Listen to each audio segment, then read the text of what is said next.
আসসালামু আলাইকুম। আশা করি সবাই ভালো আছেন। আজকে আমরা প্রাথমিক গণিত চতুর্থ শ্রেণী বইটি থেকে পড়ব। গত ক্লাসে আমরা 5 অঙ্কের সংখ্যা কিভাবে গণনা করতে হয়, সেগুলোকে কিভাবে কথায় লিখতে হয় এবং সংখ্যায় প্রকাশ করতে হয় সেটা শিখেছি। তো 1 নংয়ে আমরা সেগুলো শিখেছিলাম। আজকে আমরা ঠিক 1 নংয়ের রিভার্স অঙ্কগুলো করব, অর্থাৎ 2 নং করব, যেখানে আমাদের কথা লেখা থাকবে এবং আমাদেরকে লিখতে হবে অঙ্কে। তো চলো কথা না বাড়িয়ে শুরু করে দিই। প্রথমে আমরা দেখিনি, দেখো 1 নংয়ে আমরা গত ক্লাসে যা করেছিলাম এখানে অঙ্কে লেখা ছিল আর এবং আমাদেরকে কথা লিখতে হয়েছিল। আজকে আমরা 2 নং করব, যেখানে কথায় লেখা থাকবে এবং আমাদেরকে অঙ্কে লিখতে হবে। তো চলো কথা না বাড়িয়ে শুরু করে দিই। তো দেখো এখানে 2 নংয়ে কি লেখা রয়েছে অঙ্কে লেখা, আর 1 নংয়ে লেখা রয়েছে 57,363। তো আমরা কি করব? আমরা প্রথমে যা করব, একটা সমান চিহ্ন দিব, এরপর এককের জন্য একটি বিন্দু, দশকের জন্য একটি বিন্দু, এভাবে শতক, একক, দশক, শতক, হাজার, অযুত পর্যন্ত আমরা বিন্দু নিব। এবার আমরা শুধু সংখ্যা বসাবো। আমাদের বানাতে হবে 57,000। তো 57,000 আমরা কিভাবে বানাবো? অযুত আর হাজারের ঘর, এই দুটো ঘরে মিলে আমাদেরকে 57 লিখতে হবে, তাহলে 57 হবে। তো আমরা লিখি 57। এই তো 57 হলো। এরপর 300, তো শতকের ঘরে আমাদের 3 লিখতে হবে। আমরা শতকের ঘরে লিখলাম 3। এরপর 63 আমরা লিখতে পারি। তো কিভাবে? 6, 10, 3, 63, অর্থাৎ দশকের ঘরে 6 আর এককের ঘরে 3। তো এই তো হয়ে গেল 57,363। এবার আমরা একটু সুন্দর করে লিখব। আমরা কিভাবে লিখব? আমরা এককের ঘরে লিখব 3, এরপর দশকের ঘরে লিখব 6, এরপর শতকের ঘরে লিখব 3, এরপর হাজারের ঘরে লিখব 7, এরপর অযুতের ঘরে লিখব 5। এই তো আমাদের হলো 57,363। এরপর আমরা 2 নং করব। এবার আমরা 1 নংটা মুছে দিই। 1 নংটা মুছে দিয়ে এবার আমরা 2 নংটা খেয়াল করি। দেখো 2 নংয়ে লেখা রয়েছে 30,605 লেখা রয়েছে 30,605। তো আমরা কি করব? আমরা প্রথমে এখানে একটা সমান দিব, তারপর 30,000 লিখতে হবে। তো একক, দশক, শতক, হাজার, অযুত, অযুত এই দুটো ঘরে আমরা 30 লিখব। লিখলাম 30। এরপর কি আছে? 30,600। তো শতক এর ঘরে লিখব 6। এরপর আছে 5, তার মানে দশকের ঘরে 0 হবে, দশকের ঘরে কিছুই নেই, 5 আছে। এককের ঘরে 5 লিখব আর দশকের ঘরে 0 লিখব, যেহেতু কোনো দশক নেই। তো কি হলো আমাদের? 30,605। কি হলো সংখ্যাটি? 30,605। দেখো মিলে গেছে 30,605। এবার আমরা একটু সুন্দর করে লিখব। দেখো সুন্দর করে লেখার জন্য আমি এখানে লিখে রেখেছি 30,605। তো এককের ঘরে আমরা লিখব 5, এরপর এখানে কোনো দশক নেই, তো দশকের ঘরে আমরা লিখব 0। এরপর এখানে আছে 600, অর্থাৎ শতকের ঘরে আমরা লিখব 6। তারপর আছে 30,000, অর্থাৎ হাজার, এবং অযুত এর ঘরে আমরা লিখব কত? 30, মানে হাজারের ঘরে লিখব 0 আর অযুতের ঘরে লিখব 3। এই তো হাজারের ঘরে 0 এবং অযুতের ঘরে 3 মিলে হলো 30। তো এই তো 30,605। এরপর আমরা 3 নং করব। তো 3 নং করার জন্য 2 নংয়েরটা আমরা একটু মুছে নেই। এবার 3 নংয়ে দেখি কি লেখা রয়েছে। দেখো এখানে লেখা রয়েছে 86,002।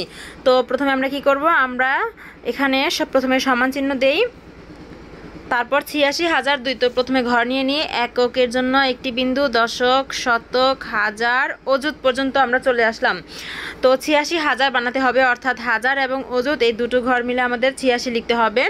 এই তো আমরা অযুতের ঘরে লিখব 8 আর হাজারের ঘরে লিখব 6। এরপর কোনো কি শতক আছে? শতক নেই, তো শতকের ঘরে 0, কোনো দশক নেই, দশকের ঘরে 0 আছে কত? 2। তো এককের ঘরে আমরা 2 লিখব, যেহেতু 2 আছে। তো এককের ঘরে আমরা কত লিখলাম? 2। 8টার একটু সুন্দর করে লিখি।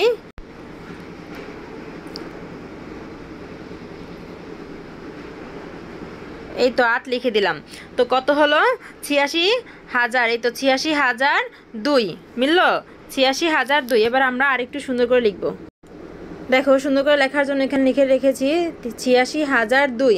তো এককের ঘরে 2 হবে, যেহেতু এখানে শুধু 2 আছে। তো এককের ঘরে আমরা লিখলাম 2, তারপরে এখানে 86,000 আছে, অর্থাৎ দশকের ঘরে কিছু নেই, অর্থাৎ 0 লিখব। আর এরপর শতকের ঘরেও কিছু নেই, যেহেতু কোনো শতক নেই, তো শতকের ঘরেও আমরা 0 লিখব। এরপর 86,000। তো হাজার এবং অযুত এই দুটো ঘরে আমরা লিখব 86, অর্থাৎ হাজারের ঘরে 6 এবং অযুতের ঘরে লিখব 8। এই তো 86,002 আমাদের হয়ে গেল 86,002। এরপর আমরা 4 নং করব। 4 নংয়ে খেয়াল করো কি লেখা রয়েছে। লেখা রয়েছে 4টি 10,000। 4টি 10,000 মানে কত? 10,000, 20,000, 30,000, 40,000। 4টি 10,000 মানে 40,000। এরপর রয়েছে ও 9টি 1,000। 9টি 1,000 মানে কত? 9,000। একটি 1,000 মানে 1,000, দুটি মানে 2,000, এভাবে 3,000, 4,000, 5,000, 9টি হলে 9,000। তো 4টি 10,000 মানে 40,000 আর 9টি 1,000 মানে 9,000। তো 40,000 আর 9,000 মিলে কত হবে? 49,000। 40,000 আর 9,000 মিলে কত হবে? 49,000। গণনা করতে পারো। 41,000, 42,000, 43,000, 44,000, 45,000, 46,000, 47,000, 48,000, 49,000। তো 40,000 এবং কত 9,000 মিলে হলো 49,000 দ্বারা গঠিত সংখ্যা লেখো। তার মানে কি আমরা এখানে লিখবো যে 49,000। তো লিখি, এখানে প্রথমে একটা সমান চিহ্ন দেই, তারপর একক, দশক, শতক, হাজার, অযুত পর্যন্ত চলে আসলাম। তো এখন কি লিখতে হবে? 49,000, অর্থাৎ এই অযুত এবং হাজার এই দুটো ঘরে আমাদের মিলিয়ে লিখতে হবে 49। এই তো লিখলাম আমরা 49, আর বাকি তো কোনো সংখ্যা নেই, শুধু আছে 49,000, অর্থাৎ শতকের ঘরে 0, দশকের ঘরে 0, এককের ঘরে 0। এবার আমরা একটু সুন্দর করে লিখব। সুন্দর করে লেখার জন্য দেখো এখানে আমি লিখে রেখেছি 4টি 10,000 ও 9টি 1,000 দ্বারা গঠিত সংখ্যা। তো আমরা প্রথমে এককের ঘরে লিখব 0, যেহেতু এখানে কোনো একক স্থানীয় অঙ্ক নেই। তারপর কোনো দশক নেই, আর 10-এর কোনো দল নেই, তো আমরা দশক স্থানীয় ঘরে লিখব 0। তারপর এখানে শতকের কোনো দল নেই, শতক স্থানীয় ঘরে আমরা লিখব 0। তারপর আছে 9টি 1,000, তার মানে কি হাজারের ঘরে আমরা লিখব 9। তারপর আছে 4টি 10,000, 10,000-এর দল হচ্ছে 4টি, তার মানে আমরা কি অযুতের ঘরে আমরা লিখব 4, যেহেতু 10,000 মানে 1 অযুত, আর 40,000 মানে কি 4 অযুত, তো অযুতের ঘরে আমরা লিখলাম 4। এই তো 4 নাম্বার হয়ে গেল। 4টি 10,000 ও 9টি 1,000 দ্বারা গঠিত সংখ্যা হচ্ছে 49,000। কি সংখ্যাটি? 49,000। এরপর দেখো 5 নম্বরে রয়েছে 6টি 10,000, 7টি 1,000 ও 5টি 10 দ্বারা গঠিত সংখ্যা। তো এটাকে সমাধান করার জন্য প্রথমে আমরা সমান চিহ্ন দিলাম। এরপর 6টি 10,000 আছে, তো অযুত পর্যন্ত আমাদের ঘর নিতে হবে। একক, দশক, শতক, হাজার, অযুত পর্যন্ত নিলাম। 6টি 10,000, তার মানে 10,000-এর দল হচ্ছে 6টি, তো অযুতের ঘরে আমরা লিখব 6। এরপর 7টি 1,000, তার মানে কি হাজারের দল হচ্ছে 7টি, তো আমাদের হাজারের ঘরে লিখতে হবে 7। এরপর 5টি 10-এর দল, তার মানে শতকের কোনো দল নেই, শতকের ঘরে লিখব 0। 10-এর দল আছে 5টি, 10-এর দল কয়টি? 5টি, তাই দশক স্থানীয় আমরা ঘরে লিখব কত?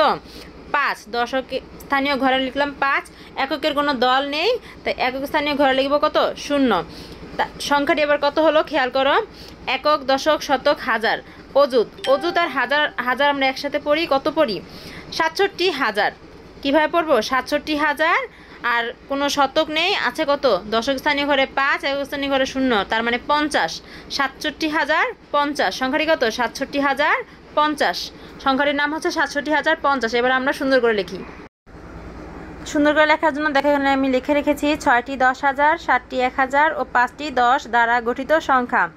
তো সংখ্যাটি লেখার জন্য প্রথমে আমরা একক স্থানীয় ঘরে কত লিখব? 0, যেহেতু এককের কোনো দল নেই বা একের কোনো দল নেই, তো একক স্থানীয় ঘরে লিখলাম 0। তারপর 10-এর দল রয়েছে 5টি, তো দশক স্থানীয় ঘরে লিখব 5। তারপর দেখো শতকের কোনো দল নেই, মানে 100-এর কোনো দল নেই, তো শতকের ঘরে আমরা লিখব 0। তারপর দেখো হাজারের দল রয়েছে 7টি, তো হাজারের ঘরে লিখব আমরা 7। তারপর 10,000-এর দল রয়েছে 6টি, তো অযুতের ঘরে আমরা লিখব 6। তো সংখ্যাটি কত হলো? 67,050। যেহেতু অযুত আর হাজার এই দুটা ঘরকে আমরা মিলিতভাবে পড়ি, কি পড়ি? 67,050। তো এই তো দেখতে দেখতে আমাদের 2 নংয়ের সমাধান হয়ে গেল। শিক্ষার্থীরা আশা করি বুঝতে পেরেছো। যদি কোথাও না বুঝে থাকো বা কোনো প্রশ্ন থাকে অবশ্যই কমেন্ট বক্সে কমেন্ট করে দিবে, আমি চেষ্টা করবো সেগুলোর উত্তর করে দিতে।